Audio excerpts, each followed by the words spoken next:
시청자 여러분 안녕하십니까? 9월 18일 굿모닝 MBN 시작합니다. 먼저 오늘의 주요 뉴스입니다. 지난 14일부터 시작된 전국 철도노동조합의 파업이 오늘 오전 9시에 종료됩니다. 코레일은 오늘 안에 모든 열차 운행이 정상화될 계획이라고 밝혔지만 아침 출근길까지는 불편함이 계속될 것으로 보이고 2차 파업이 진행될 가능성도 남아 있습니다.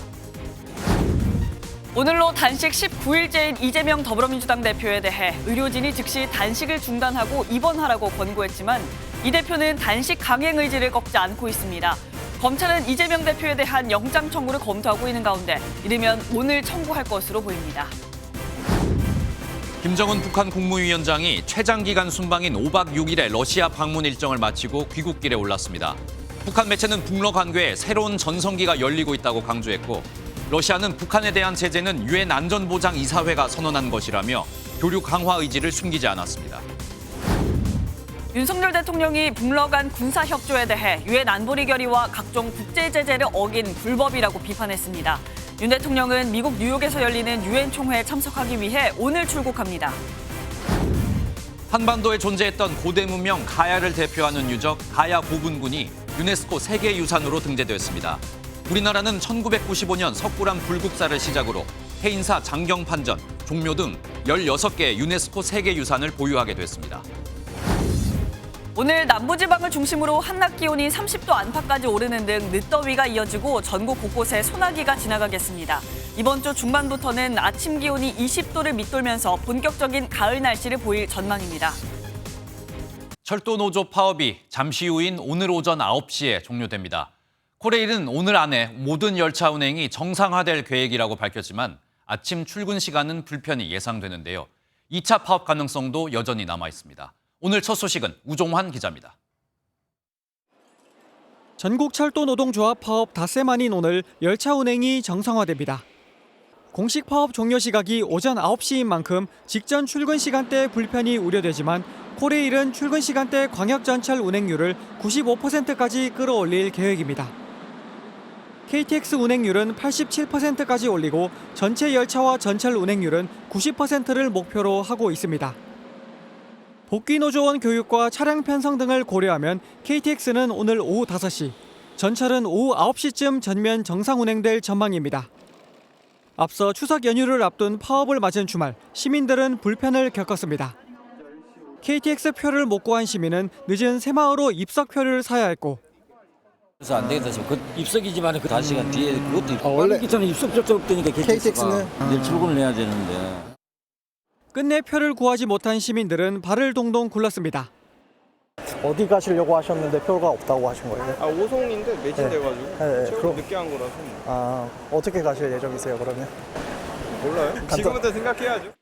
코레일을 찾은 원희룡 국토교통부 장관은 철도노조의 일방적 주장 관철 시도가 큰 국민 불편을 일으켰다고 비판했습니다. 반면 철도노조는 시민 불편을 줄이려 수서행 KTX를 요구했는데 이를 외면한 건 국토부라고 반박했습니다. 추석 연휴를 앞둔 2차 파업 우려도 나오는 가운데 코레일 측은 가능성을 낮게 본다고 밝혔습니다. MBN 뉴스 우종환입니다. 더불어민주당 이재명 대표의 단식 투쟁이 19일째 접어들고 있습니다. 어젠 민주당 원로들의 방문에 이어 119 구급차까지 대표실로 출동했지만 이재명 대표는 단식 강행 의지를 굽히지 않으며 입원을 거부하고 있습니다. 정태용 기자가 보도합니다. 119 대원들이 들것과 함께 민주당 당대표실 앞을 지킵니다. 단식 18일째를 맞은 이재명 대표의 건강이 악화하자 급히 출동한 겁니다. 즉시 단식을 중단하고 입원해야 한다는 의료진의 진단이 있었고요. 그에 따라서 긴급 119를 불렀습니다. 하지만 단식을 이어가겠다는 이 대표 의지로 입원까지 이어지진 않았습니다. 당내 원로들인 상임고문단도 이 대표를 찾아 단식을 만류했습니다. 일체 대답을 못하고 말을 못하니까 강제 입원을 강력하게 권했어요. 장애인들 국가에 있는 병원에 안 가면 큰일 난다. 살아야 무슨 싸움도 하고. 국민의힘은 연일 민주당에 대한 비판을 이어갔습니다. 체포 동의안 표결이 코앞으로 다가오자 부결시키기 위해 정치 탄압, 불법 수사 프레임을 씌우며 선한 희생양 코스프레를 하고 있는 것입니다. 이 대표에 대한 영장 청구가 임박한 가운데 검찰은 날짜를 판단 중이며 이 대표의 건강 상태 등 재반 사정도 고려할 수 있다고 밝혔습니다. MBN 뉴스 정태웅입니다. 북한 김정은 위원장은 5박 6일간의 러시아 방문 일정을 마치고 어제 오후 귀국길에 올랐습니다. 북러 양국은 군사 협력을 비롯해 교류 강화 의지를 국제사회에 숨기지 않았는데요. 오늘은 중국의 외교사령탑인 왕이 외교부장이 러시아를 방문해 북러 정상회담 결과를 공유할 예정입니다. 서영수 기자입니다. 김정은 북한 국무위원장의 러시아 방문 일정은 마지막 날까지 빽빽이 채워졌습니다. 극동 연방대학교를 찾아 유학 중인 북한 학생들을 격려한 데 이어 무기 박람회장에선 연해주에서 생산한 드론과 방탄복 등을 둘러봤습니다. Обязательно будем совершать и обмены и спортсменами. Я надеюсь, что уже в зимних играх дети Приморья примут участие, и корейские дети.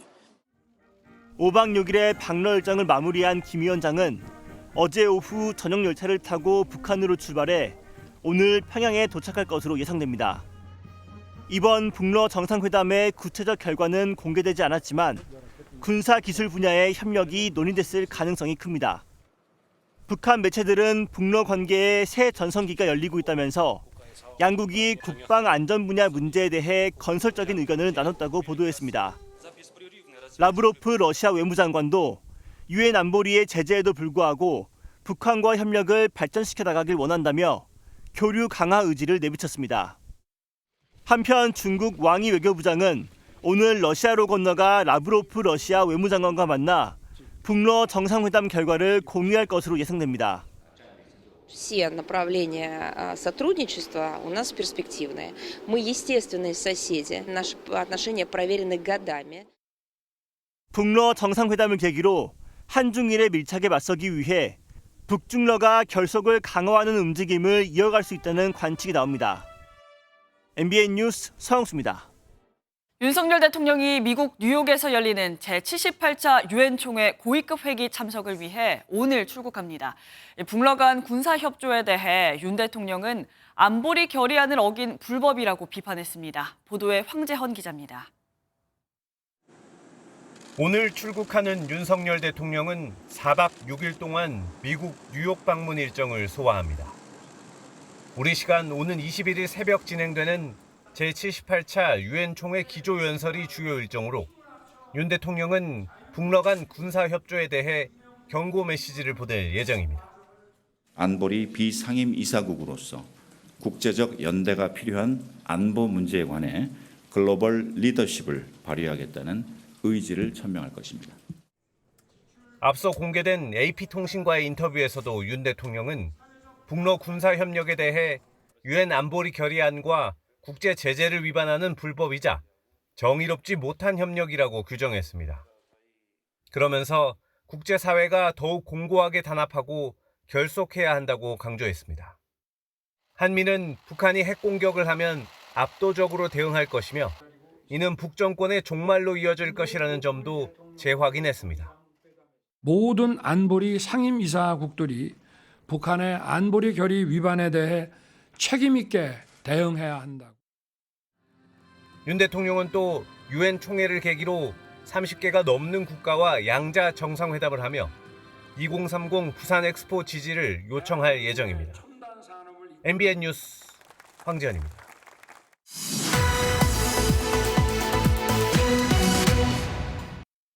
정치권 소식 뉴스 돋보기에서 이어가겠습니다. 정치부 강용호 기자 나와 있습니다. 어서 오십시오.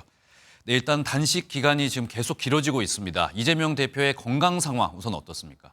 네, 사진으로 비교해 보시면 현재 좋지 않은 상태인 게 확연히 눈에 띕니다. 이 단식 1일차에는 걷는 것과 말하는 것 모두 문제 없었는데요. 단식 기간이 길어지면서 16일 차에는 지팡이를 짚으며 걷는 등 부쩍 수척해진 모습을 보였습니다. 민주당의 한 의원은 말할 기운도 없는 상태라고 전했고 의료진 역시 더 이상의 단식은 위험하다고 경고했는데요. 특히 이 대표의 공복 혈당 수치가 낮아 신체 기능이 크게 떨어져 있는 것으로 전해졌습니다. 또 실내 조명에도 이 대표가 민감한 상태라 민주당은 단식 장안을 최대한 어둡게 유지하고 있습니다. 네, 건강이 조금 우려되는 상황인 것 같은데 이런 상황 속에서 검찰이 이르면 오늘 구속영장을 청구할 것으로 지금 예상이 되고 있습니다. 이 여야가 각자 생각하는 이 최악의 시나리오가 있다면서요. 네, 여와 야 모두 피했으면 하는 꼭 상황이 있습니다. 여당은 이 대표의 체포를 국회가 동의했는데 법원이 제동을 거는 상황을 최악으로 꼽습니다.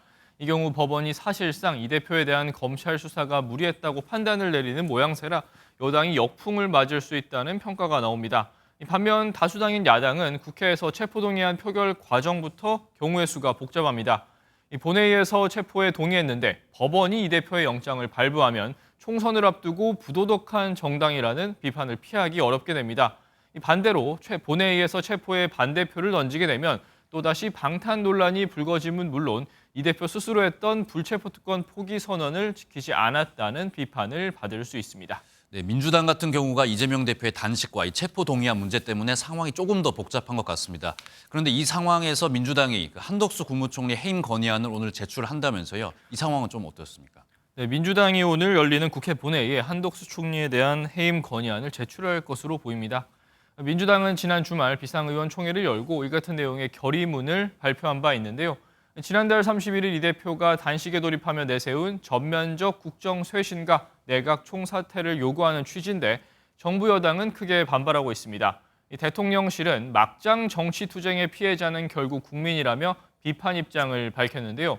여권과 야당 사이의 대치 국면이 더욱 심화할 것이란 우려가 나오고 있습니다. 네, 이번에는 다른 정치권 소식 한번 짚어보겠습니다. 10월 달에 있을 강서구청장 이 보궐선거가 정치권에서 굉장히 지금 뜨거운 화제이지 않습니까? 어떤 이유 때문입니까? 네, 전해드린 것처럼 내년 4월에는 전국 국회의원을 뽑는 총선이 예정돼 있죠. 예. 이 강서구청장 선거가 그 전에 민심이 어디로 쏠리는지 알 수 있는 마지막 기회이기 때문입니다.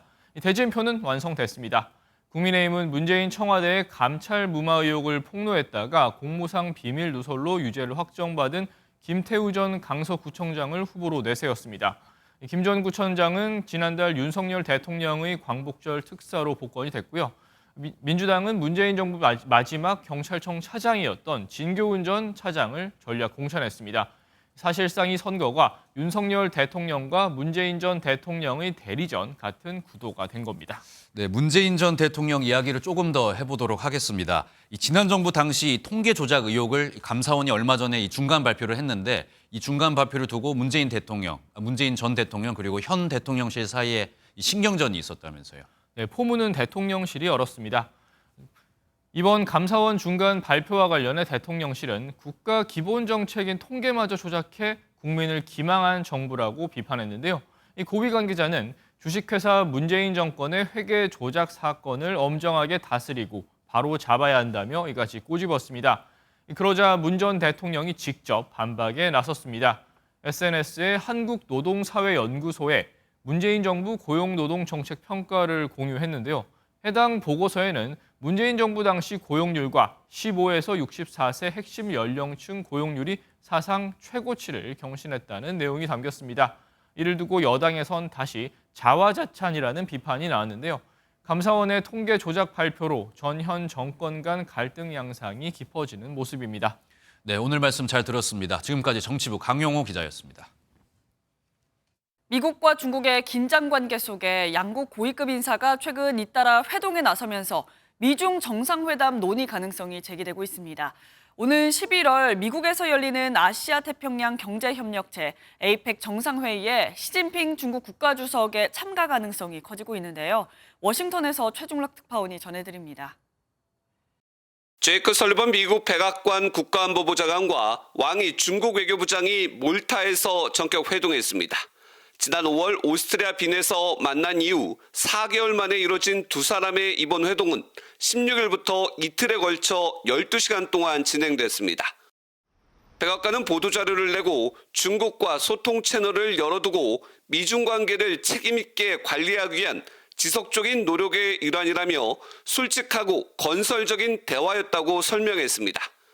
중국 외교부는 회담 사실을 알리고 아시아 태평양 지역의 정세와 우크라이나, 한반도 등 국제지역 문제에 관해서도 토론했다고 덧붙였습니다. 양측 발표에 따르면 설리번 보좌관은 미국은 중국과의 충돌을 축구하지 않는다는 점을 강조하고 대만 해협 현상 유지와 양안 평화 안정 유지에 집중한다는 입장을 피력했습니다. 왕이 부장은 이와 관련해 대마 문제는 중미 관계가 넘을 수 없는 첫 번째 레드라인이라며 미국은 대만 독립을 지지하지 않는다는 약속 이행을 재차 강조했습니다.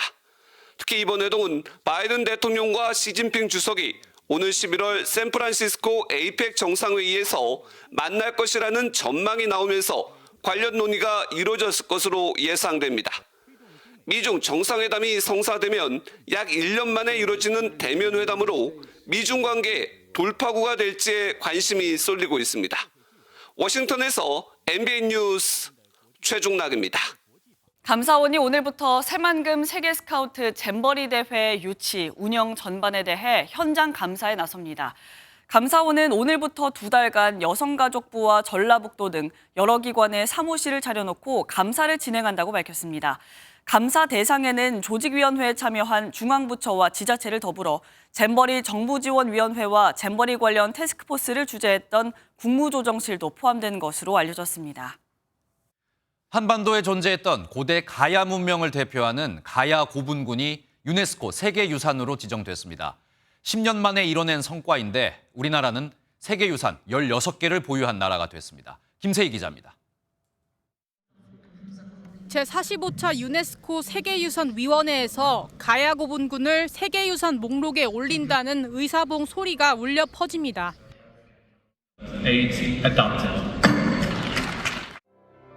가야 고분군은 1세기에서 6세기 중엽에 걸쳐 낙동강 유역을 중심으로 번성한 여러 나라들의 역사와 문명을 고스란히 담았습니다. 고분군에서 나온 각종 유물들은 고구려 백제 신라와 삼국시대에 존재했지만 기록이 많지 않은 가야의 면면을 보여줍니다. 이번에 등재된 가야 고분군은 영남과 호남 지역에 존재했던 고분군 7곳을 묶은 연속 유산입니다. 경북 고령의 지산동 고분군과 경남 김해의 대성동 고분군, 함안의 마리산 고분군 등이 해당됩니다. 가야는 주변국과 자율적이고 수평적인 독특한 체계를 유지했다는 점이 눈길을 끌었습니다. 세계유산위원회는 아시아 고대 문명의 다양성을 보여주는 중요한 증거가 돼 탁월한 보편적 가치가 인정된다고 설명했습니다. 가야 고분군은 지난 2013년 세계유산 잠정 목록에 등재된 후 10년의 긴 시간 끝에 가치를 인정받게 됐습니다. 세계에서 인정한 가야 고분군의 가치를 지키고 널리 홍보하여 많은 사람들의 관심과 사랑을 받는 세계유산으로 만들어 나가도록 최선을 다하겠습니다. 가야 고분군이 등재되면서 우리나라가 보유한 세계유산은 16건으로 늘었습니다. 내년에는 울주대곡리 반구대 암각화를 포함한 방구천의 암각화가 세계유산 심사를 받습니다. MBN 뉴스 김세희입니다. 어제 오후 경기 성남시의 한 아파트 단지 앞에서 배달을 하던 오토바이 운전자가 시내버스에 치여 숨졌습니다. 대구 포항 고속도로에선 달리던 승용차에 불이 나 운전자가 대피하기도 했습니다. 이 사건 사고 소식 이혁재 기자가 전해드립니다. 신호가 바뀌고 오토바이 한 대가 앞으로 나아갑니다. 잠시 뒤 버스가 빠른 속도로 다가오더니 그대로 오토바이를 들이받습니다. 충격으로 오토바이는 멀리 날아가고 뒤이어 구급차가 현장에 도착합니다. 경기 성남시의 한 아파트 단지 앞 도로에서 시내버스가 배달하던 오토바이와 충돌하는 모습입니다. 꽉 하고 소리 질러. 옆 사람이 같이 들었다는 걸로 알고 있어요. 경찰은 시내버스 운전자가 신호 위반을 하다가 좌회전하는 오토바이를 보지 못하고 사고를 낸 것으로 파악하고 있습니다. 오토바이 운전자 60대 남성은 충돌 이후 현장에서 숨진 것으로 전해졌고 버스에 타고 있던 승객 4명은 다친 사람은 없었습니다. 경찰 조사 결과 사고를 낸 50대 버스 운전기사는 술을 마시진 않은 것으로 확인됐습니다. 경찰은 버스 블랙박스를 정밀 분석하는 등 자세한 사건 경위를 조사할 방침입니다. 불에 탄 승용차에서 연기가 자욱하게 피어납니다. 어제 오후 6시 20분쯤 대구 동구의 대구 포항고속도로 도동분기점 부근을 달리던 승용차에서 불이 났습니다. 불은 20여 분 만에 꺼졌고 운전자는 스스로 대피해 인명피해는 없었습니다. MBN 뉴스 이혁재입니다. 서울 신림동 일대에서 성매매를 알선한 유흥주점 업주 등 95명이 무더기로 경찰에 붙잡혔습니다. 이들은 철저히 현금만 받고 단속이 되면 상호만 바꾸는 형식으로 길게는 10년 동안 영업을 이어왔는데 이렇게 벌어들인 수익만 무려 153억 원이었습니다. 보도에 표선우 기자입니다. 유흥주점 안으로 경찰이 들이닥칩니다. 저쪽 구석사집에 나왔고요. 서울 신림동 일대에서 성매매를 알선한 유흥주점과 보도방 업주 등 95명이 경찰에 붙잡혔습니다. 적발된 곳은 유흥주점 16개 업소와 여성 접객원을 제공하는 이른바 보도방 20개소. 유흥주점 업주들은 보도방과 결탁해 여성 접객원을 공급받아 성매매를 알선했습니다. 업주 중에는 현직 조직폭력배 6명도 있었던 것으로 전해졌습니다. 이들은 유흥주점에서 술값과 대금을 받으면 인근 모텔로 이동시켜 성매매를 연결시켰습니다. 이들은 철저히 현금만 받으며 코로나 시기에도 운영을 이어왔는데 단속이 되면 상호만 바꾸는 형식으로 오랫동안 영업을 이어왔습니다. 그 일대 대다수의 업소들이 불법에 가담을 하면서 그런 암암리에 이런 성매매 알선 영업들이 오랫동안 이어져 온 것으로 보입니다. 경찰은 일대 유흥주점 등 150여 개소 압수수색을 통해 길게는 10년 동안 영업한 정황을 포착했습니다. 이들이 올린 수익은 153억 원대에 이르는 것으로 전해졌습니다. 경찰은 유흥주점 업주 등 7명을 성매매 알선 혐의로 구속하고 종업원 등 나머지 인원도 검찰에 넘겼습니다. 또 불법 수익 15억여 원에 대해 기소 전 추징 보전 결정을 받는 등 추가 범죄 수익 환수 절차를 진행하고 있습니다. MBN 뉴스 표선우입니다. 오늘 아침까지 경남 해안에는 비가 내리겠고 내륙 곳곳엔 짙은 안개가 끼는 곳이 많겠습니다. 오후에는 전국 대부분 지역에 소나기가 지나가겠는데요. 날씨 알아보겠습니다. 김다영 기상캐스터 자세한 날씨 전해주시죠. 네, 오늘 출근길에는 짙은 안개를 주의하셔야겠습니다. 현재 서쪽 지역을 중심으로 가시거리가 200m 안팎까지 좁혀진 곳이 있고요. 그 밖에 대부분 지역도 가시거리 1km 미만의 안개가 낀 곳이 많습니다. 차간거리 넉넉히 두고 안전운전 하셔야겠습니다. 한편 강한 비구름대가 동해상으로 빠져나가면서 경남 해안 지역의 비는 대부분 그쳤는데요. 하지만 현재 내륙 곳곳으로는 대기 불안정으로 인해 소나기 구름이 발달해 있습니다. 오늘 오후까지 전국 대부분 지역에 기습적인 소나기가 내릴 수 있어 우산 잘 챙겨주셔야겠습니다. 양은 5에서 최고 60mm가 예상되고요. 곳에 따라 돌풍이 불거나 벼락이 치는 곳이 있겠고 높은 산지에는 우박이 떨어질 가능성도 있겠습니다. 오늘도 한낮에는 평년 기온을 웃돌며 다소 덥겠습니다. 낮 기온 서울 28도, 대전과 광주 29도, 대구는 31도까지 오르겠습니다. 날씨였습니다. 오늘 하루 중요한 일정을 소개해드리는 굿모닝 오늘입니다. 어떤 일정이 있는지 함께 살펴보겠습니다. 대법원 전원합의체는 오늘 오후 2시 조국 전 법무부 장관 아들에게 허위 인턴 증명서를 발급해준 혐의를 받고 있는 더불어민주당 최강욱 의원에 대한 최종 판단을 내립니다. 앞선 1심과 2심 재판부는 최 의원에게 유죄를 인정해 징역 8개월에 집행유예 2년을 선고했고 이 형량이 유지되면 의원직을 잃게 됩니다. 더불어민주당 박광훈 원내대표가 오늘 오전 10시에 국회에서 교섭단체 대표 연설을 합니다. 박 원내대표는 이재명 대표가 19일째 단식을 이어가고 있는 상황에서 윤석열 정부의 일방적인 국정 운영을 비판하고 대한민국 민주주의 회복을 위한 민주당의 역할을 강조할 전망입니다. 현대자동차 노사가 임금 및 단체 협약 잠정 협의안을 이끌어낸 가운데 노조 전체 조합원이 오늘 잠정 합의안에 대한 찬반 투표를 실시합니다. 올해도 잠정 합의안이 통과되면 1987년 노조 창립 이후 처음으로 5년 연속 무분규 타결을 달성하게 됩니다. 서울시가 추석을 앞두고 오늘부터 다음 달 1일까지 시내 106개 전통시장에서 제수용품과 농수축산물을 최대 30% 할인된 가격에 판매하는 행사를 추진합니다. 시장별로 온누리 상품권과 사은품을 증정하고 전통시장 온라인 특별 할인 판매전도 진행합니다.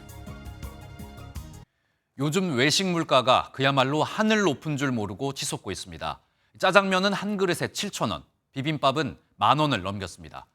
소비자들의 부담도 크지만 음식 재료비에 전기료 같은 고정 지출까지 오르자 주말 장사를 포기하는 상인들도 많습니다. 유승호 기자가 취재했습니다. 서울의 한 중식당 메뉴판입니다. 자장면 한 그릇의 가격은 6,000원이지만 다른 메뉴들의 가격은 이미 올랐습니다. 인근의 다른 가게들은 자장면 한 그릇을 7,000원에 팔거나 아예 주말 장사를 접었습니다. 올려야 되겠죠. 물가가 더 올라가는. 한 2.5배 오는 것 같은데. 인건비 아끼는 수밖에 더 있어요. 평을 드시는데 뭐 어디다면. 자장면을 비롯한 주요 외식 품목의 지난달 서울 지역 평균 가격은 지난해 같은 기간보다 10% 안팎으로 올랐습니다. 자장면 7,000원, 비빔밥 10,000원 시대에 소비자들의 한숨은 더욱 깊어집니다. 아무래도 학생이다 보니까 외식을 하기도 어렵고 친구들이랑 나가서 술 마시고 놀기도 조금 어려운 것 같습니다. 자취를 하는데 부모님께서 컵밥 한 박스씩 사주시기도 해요. 되게 더 싸니까. 가성비 있는 데를 가거나 아니면 양을 많이 주거나 좀 싼 곳을 아무래도 찾아보게 되는 것 같아요. 정부도 추석을 앞두고 현장 점검에 나서는 등 물가 잡기에 총력을 기울이고 있지만 물가 고공행진은 당분간 이어질 전망입니다. MBN 뉴스 유승호입니다. 한편 우리나라가 진 빚이 급증해서 1,000조 원을 넘어섰습니다. 그런데 인구는 줄어 1인당 갚아야 할 나랏빚이 10년 만에 2배로 늘었습니다. 1인당 2,200만 원, 자동차 아반떼 한 대 값을 갚아야 하는데요. 여기에 가계 대출까지 크게 늘면서 국민들의 시름이 깊어지고 있습니다. 배준우 기자입니다. 올해 우리나라 국민 1인당 부담해야 할 국가채무는 2,189만 원으로 추산됩니다. 국가채무란 정부가 보조금과 확장 정책 등에 쓴 돈을 메우기 위해 민간이나 해외로부터 빌린 돈을 의미합니다. 코로나19에 대응하기 위해 돈을 풀다 보니 국가채무가 급증해 지난해 1,000조 원을 넘어섰고 올해 처음으로 GDP의 절반을 넘어설 것으로 추정됩니다. 여기에 출산율이 최저치를 매년 경신하며 인구는 5,156만 명으로 줄면서 1인당 국가채무는 10년간 2배 넘게 증가했습니다. 국민 한 사람이 져야 할 나랏빚이 신형 아반떼 한 대 값, 최저임금 근로자의 1년 연봉에 육박하는 겁니다. 가계대출 부담도 커졌습니다. 지난달 은행권 가계대출 잔액은 1,075조 원으로 사상 최대치를 기록했습니다. 특히 금리가 낮아질 거란 기대와 집값 상승 전망이 맞물리며 주택담보대출이 6개월 연속 상승해 가계대출 증가를 이끌었습니다. 주담대 변동금리 상단이 7%대로 올라서는 등 금리가 높아지며 가계 부담은 더 커진 상황. 정부가 국가채무와 가계대출 관리에 나서고 있지만 뚜렷한 효과를 보지 못하면서 가계 시름이 깊어지고 있습니다. MBN 뉴스 배준우입니다. 2021년 기준 합계 출산율이 0.81명으로 30년 전에 절반에도 미치지 못하는 것으로 나타났습니다. 지역별 합계 출산율은 세종이 1.28명으로 가장 높았고 서울이 0.63명으로 가장 낮았습니다. 같은 기간 국내 1인 가구는 716만 6천 가구로 전체 33.4%를 차지했는데 보건복지부가 통계를 집계한 2013년 이후 가장 높았습니다. 농가에는 한 해 농사의 결실을 맺는 시간이 다가오고 있습니다. 사과, 오미자 등의 수확에 맞춰서 자치단체들은 축제도 열고 있는데요. 추석 연휴가 다가오면서 찾는 사람이 많은데 정작 팔 물량은 없다고 합니다. 어떻게 된 일인지 강세훈 기자가 취재했습니다. 사과로 유명한 전북 장수에서 사과 축제가 열렸습니다. 축제장은 손님들로 북적입니다. 추석 앞두고 그래서 제수용품도 쓰고 그다음에 선물도 하고 그렇게 하려고 나와봤는데요. 그런데 30여 개 부스 가운데 정작 사과를 파는 곳은 3개뿐입니다. 이마저도 크기는 작고 상처에 물러진 사과가 대부분입니다.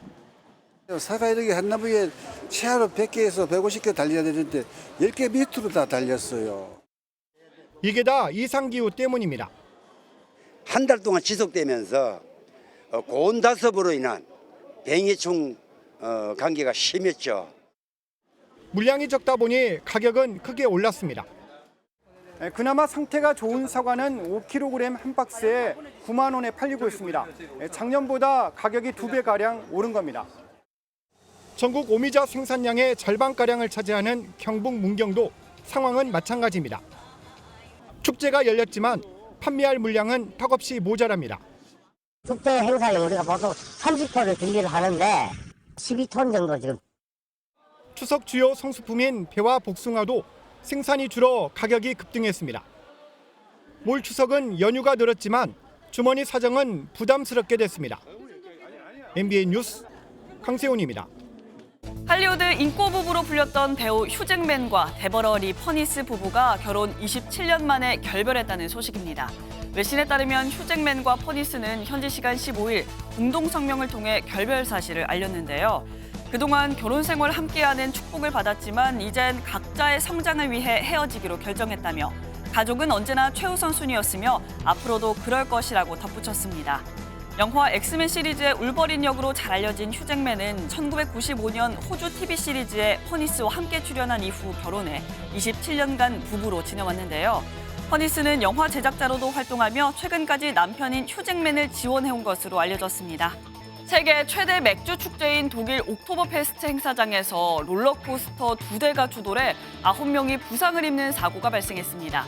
현지 시간 16일 오후 10시쯤 윈헨 옥토버페스트 행사장에 지옥 번개 롤러코스터 열차가 엔진 이상으로 출발하지 못하면서 뒤따라 들어오던 열차가 추돌했습니다. 지옥 번개는 세계 최대 실내 롤러코스터로 최대 시속이 80km에 이르는데요. 이날 행사장 내에 거꾸로 도는 실외 롤러코스터 올림픽 공중제비 열차도 운행 도중 멈춰 승객들이 열차에서 걸어서 내려오는 소동도 벌어졌다고 합니다. 축제는 다음 달 3일까지 이어진다는데 안전사고가 일어나지 않도록 철저한 점검이 이뤄져야겠습니다. 인터넷 와글와글이었습니다.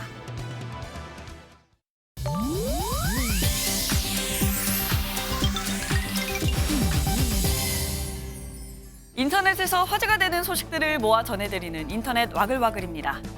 가수 이명웅 씨의 콘서트 예매 열기를 보여주는 영상이 화제입니다. 지난 14일 서울에서 카페를 운영하는 여성이 최근 자신의 SNS에 중년 여성 손님을 도와 이명웅 서울 콘서트 예매 성공한 순간을 담은 영상을 공개했습니다. 휴대전화 화면을 초조하게 바라보던 두 사람, 예매에 성공하자 서로 얼싸안고 환호합니다. 이명웅 씨도 해당 영상을 보고는 저도 눈물이 나네요. 너무 마음이 따뜻합니다. 라고 댓글을 남겼는데요. 한편 이번 서울 공연 6회차 티켓이 오픈되자마자 1분 만에 전석 매진됐다고 하죠. 16만 원짜리 VIP석 티켓 2장을 180만 원에 판다는 안표상들까지 기승을 부리고 있어 소속사와 티켓 예매처 측은 강력 대응을 예고했습니다.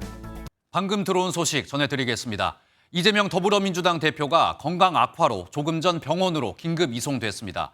국정 쇄신과 개각을 요구하며 단식 19일째를 맞은 이 대표는 오늘 오전 7시 11분쯤 서울 여의도 성모병원으로 옮겨졌습니다. 그동안 이 대표는 단식을 중단해야 한다는 의료진의 권고에도 병원 입원과 단식 중단을 모두 거부해왔습니다. 리비아가 대홍수로 막대한 피해를 입은 동부의 항구 도시 데르나를 봉쇄했습니다. 이번 대홍수로 데르나에서는 2만 명이 넘는 사망자가 나올 것으로 추정되는데 이 도시 곳곳에서 신원 확인 없이 집단 매장이 이뤄지며 우려의 목소리가 나오고 있습니다. 보도에 전민석 기자입니다. 댐이 무너져 홍수가 도시를 휩쓴 리비아의 항구 도시 데르나입니다. 폐허가 된 도시 너머로 붉은 노을이 지면서 을씨년스런 분위기가 감돕니다. 도시 곳곳에 방치된 시신과 이로 인한 전염병 등 2차 피해 우려로 데르나는 민간인의 출입이 통제됐습니다. احتمال حيكون فيه انعزل عن منطقة درنا مغبة أو مخافة أن يكون في أمراض أو أوبئة. 데르나는 지난 10일 열대성 폭풍으로 상류에 있는 댐 2개가 무너져 불과 90분 만에 참사가 벌어졌습니다. 데르나를 통치하는 리비아 동부 정부의 미숙한 대처로 구호는 늦어졌고 사망자는 최소 11,300명으로 알려졌습니다. 실종자 1,100명을 합하면 사망자는 2만 명을 넘길 것으로 보입니다.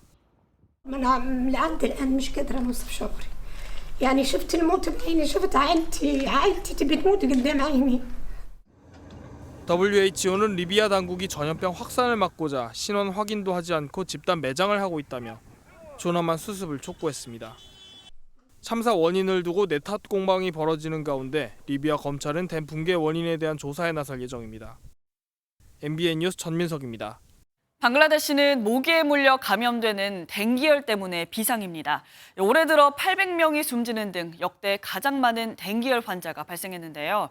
세계적으로 이 백신도 치료제도 없어서 그저 모기에 물리지 않는 게 최선입니다. 박유영 기자입니다.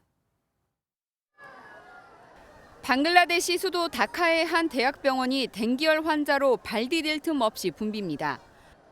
병상은 물론 바닥까지 내줘 치료에 나서보지만 쏟아지는 환자를 감당하기엔 역부족입니다. আমি সচেতনভাবেই থাকি মশারির ভিতরেই থাকি কিন্তু তারপর আমার মেয়ের ডেঙ্গু হয়েছে আসলে যারা 방글라데시에서 올해 댕기열로 사망한 사람은 약 800명, 감염자는 16만 명에 달합니다. 댕기열은 댕기 바이러스에 감염된 모기에 물려 전염되는데 3일에서 7일 잠복기를 거친 뒤 발열과 두통, 근육통 등이 나타나는 게 특징입니다. 대개 일주일 안에 호전되지만 백신과 치료제가 없어 기존 질환이 있으면 위험할 수 있습니다. যত ক্যাজুয়ালিটি ঘটেছে সেটা কিন্তু এই কমপ্লিকেটেড ডেঙ্গু বা এক্সপ্যান্ডেড ডেঙ্গু সিনড্রোম 기후 변화로 모기가 서식하기 좋은 환경이 조성되면서 모기를 매개로 한 바이러스가 더 빠르게, 더 광범위하게 확산하는 모습입니다. 지난달 방글라데시를 방문한 한국인이 댕기열에 걸려 숨지는 일이 발생하자 우리 정부도 유행 국가를 방문할 경우 모기에 물리지 않게 각별히 조심하라고 당부했습니다. MBN 뉴스 박영입니다. 미국 뉴욕의 한 어린이집에서 영유아 4명이 펜타닐 계열의 마약 성분에 노출돼 1살짜리 남자아이 1명이 숨지는 사건이 벌어졌습니다. 나머지 3명은 의식을 회복하긴 했지만 일부는 상태가 위중한 것으로 전해졌습니다. 뉴욕 경찰은 어린이집 내부에서 마약 거래상들이 주로 사용하는 포장기기를 발견하고 이번 사건에 범죄 혐의가 있는 인물을 붙잡아 조사하고 있다고 밝혔습니다.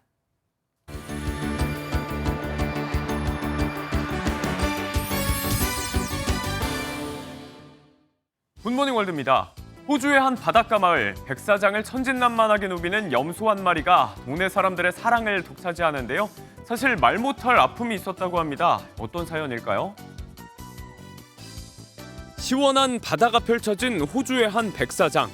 과일과 산책을 좋아한다는 이 염소의 이름은 벤지인데요. 나타나기만 하면 남녀노소 가리지 않고 시선이 집중되는 동네의 명물입니다. 그런데 벤지가 처음부터 이 해변에 살았던 건 아니라고 하는데요. 농장에서 버려질 뻔했던 벤지를 지금 주인이 입양해 이 아름다운 마을로 데려온 거랍니다. 다행히 지금은 동네 사람들의 사랑을 듬뿍 받으며 무럭무럭 자라고 있다고요. 절친인 강아지 보손과 함께 뛰노는 시간을 가장 행복해한다는 벤지. 앞으로도 건강하게 그 행복을 만끽하길 바랍니다. 인도의 정신수련법으로 유명한 요가. 자세 교정은 물론 심신의 평화를 준다고 알려지면서 어딜 가나 인기죠. 지금 현재 평화가 가장 절실한 그곳에서 요가 수업이 한창이라고 합니다. 가방을 메고 지하로 내려가는 사람들. 이윽고 도착한 그곳에 요가 매트를 펼치더니 명상과 함께 본격적으로 요가 수업을 시작합니다. 이곳은 전쟁이 한창인 우크라이나 크라마토르스크. 매일 공습 사이렌이 울려대는 도시. 주민들은 언제 어디서 미사일이 떨어질지 모른다는 공포 속에 살고 있는데요.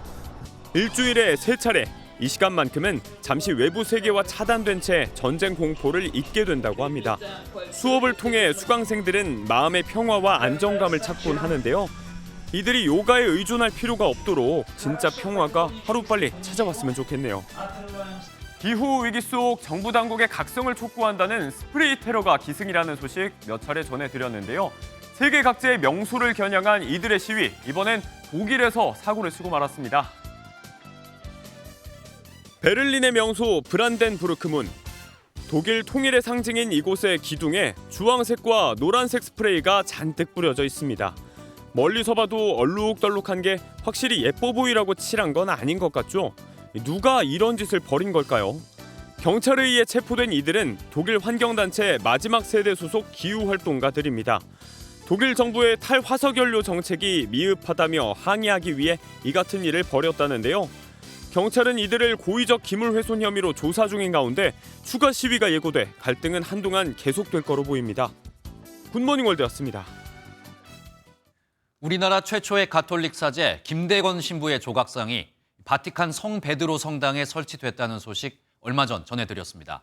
그 모습이 처음으로 공개됐습니다. 성 베드로 대성당에 동양인 성상이 세워진 건 가톨릭 교회 역사상 처음입니다. 송재영 기자가 전합니다. 커다란 천이 천천히 벗겨지자 성 김대건 안드레이 신부의 조각상이 나타납니다. 갓을 쓰고 도포를 두른 채 두 팔을 벌려 모든 것을 받아들이는 모습입니다. 높이 3m 77cm의 성상은 바티칸 성 베드로 대성당 우측 외벽, 벽가만에 자리하고 있습니다. 김대건 신부는 1845년 8월 사제품을 받고 우리나라 최초의 가톨릭 사제가 됐습니다. Trovarlo a una terra molto lontana, ovvero nella Chiesa coreana. Guardiamo il martire e primo sacerdote coreano Sant'Andrea Kim Tae-gong. 공개 직전 바티칸에서는 성상 설치를 기념하는 특별 미사와 축복식도 열렸습니다. 축복식을 주례한 마우로 감베티 추기경은 김대건 신부를 시작으로 각 민족과 나라를 대표하는 성상을 성 베드로 대성전에 모실 것이라고 말했습니다. 이번 축복식은 김대건 신부가 순교한 지 정확히 177년이 되는 날 열려 의미를 더했습니다. 이 자리에는 염수정 추기경을 비롯한 가톨릭계 인사들이 참석했고 강승규 대통령실 시민사회 수석도 특사로 파견됐습니다. 김대건 신부는 선교 활동 중 체포돼 25살의 나이로 순교했습니다. MBN 뉴스 송주영입니다. 뛰어난 연주자들 뒤에는 늘 그들의 재능을 알아봐준 스승이 있죠. 세계적인 음악가 장한나와 선우예권이 스승과의 애틋한 관계를 떠올리며 공연을 펼칩니다. 김문영 기자가 전해드립니다. 세계적으로 손꼽히는 여성 지휘자인 장한나가 우리나라에서는 11년 만에 스승과 공연합니다. 과거 9살 첼로 신동이던 장한나의 연주를 본 세계적인 거장 미샤 마이스키가 장한나를 초대해 가르쳤고 그 인연이 이어지고 있는 겁니다. 꼬마라고 생각을 안 하시고 너무 진지하고 진심으로 좋은 말씀을 너무 많이 해주셨어요. 그리고 이 악보는 살아있는 작곡가, 정말로 있었던 한 인격, 한 사람이 쓴 작품이다. 음표가 다가 아니라는 거. 첼로 정상을 찍고 지금은 지휘자로 활동하는 장한나에게 마이스키는 여전히 언제든 너와 함께라면 좋다고 말하며 협연자를 자청합니다. Pleasure and privilege to make music in this wonderful country with the one and only, the one and only student. Intelligence and intuition and energy and so many different things that come together. 30여 년의 시간을 함께한 스승과 제자가 첼로 음악의 최고봉인 드보르작 첼로 협주곡을 어떻게 풀어낼지 클래식계에 관심이 쏠립니다. 임윤찬 전에 한국인 최초로 반클라이번 콩쿨에서 우승한 피아니스트 선우예권은 10대 때 자신을 가르친 스승을 떠올리며 앨범을 냈습니다. 라흐마니노프 스페셜리스트인 스승 리킨의 연주가 선우예권에게는 아직 들리는 듯합니다. 제가 한번 전화를 드리면은 시간 없는데 너한테 줄 시간이 있다 해서 말씀을 하셔서 돌아가시기 전까지 가족과 같은 곡을 연주로 그 선율을 노래하시는 그 소리가 아직도 귀에 남아져 있는데 선우예권의 마음을 요동치게 한 올해 탄생 150주년인 라흐마니노프의 곡은 발매된 두 번째 앨범과 리사이트를 통해 들을 수 있습니다. MBN 뉴스 김문영입니다. 오늘 출근길에는 짙은 안개를 주의하셔야겠습니다. 현재 서쪽 지역을 중심으로는 가시거리가 200m도 채 되지 않는 곳이 있고요. 그 밖에 대부분 지역도 가시거리 1km 미만의 안개가 낀 곳이 많습니다.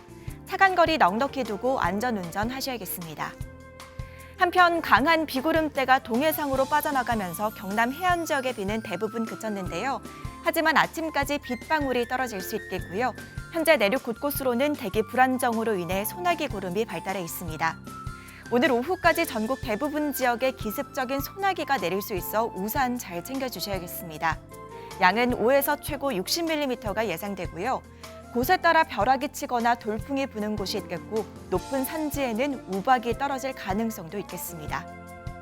오늘 전국 하늘에는 가끔 구름 많겠고요. 낮 동안 구름 사이로 볕이 강하게 내리쬐면서 자외선 지수가 높게 나타나겠습니다. 이 시각 현재 기온 보겠습니다. 서울 22.3도, 대전은 21.6도 나타내고 있고요. 낮에는 평년 기온을 웃돌며 다소 덥겠습니다. 낮 기온 서울 28도, 대전과 광주 29도, 대구는 31도까지 오르겠습니다. 모레는 전국 곳곳에 비가 내리겠고요. 비가 그친 뒤 아침 기온은 20도를 밑돌겠습니다. 갈수록 아침 기온이 낮아지면서 일교차가 더욱 크게 벌어질 텐데요. 이런 날씨에는 우리 몸이 체온을 유지하는 데 에너지를 많이 쓰게 돼 쉽게 피로해지고 감기와 같은 환절기 질환에 걸릴 가능성도 높아집니다. 따라서 충분한 수면과 규칙적인 식습관, 또 적절한 운동을 통해 신체적 스트레스를 최소화하는 것이 중요하고요. 환절기에는 기관지가 쉽게 건조해지는 만큼 하루에 2리터 이상 물을 마시는 게 좋습니다. 또 영양소가 풍부한 석류와 무화과 등 가을 제철 과일을 섭취하는 것도 좋겠네요. 지금까지 날씨와 생활정보였습니다. 월요일 아침 굿모닝 MBN 마치겠습니다. 함께해 주신 여러분 고맙습니다.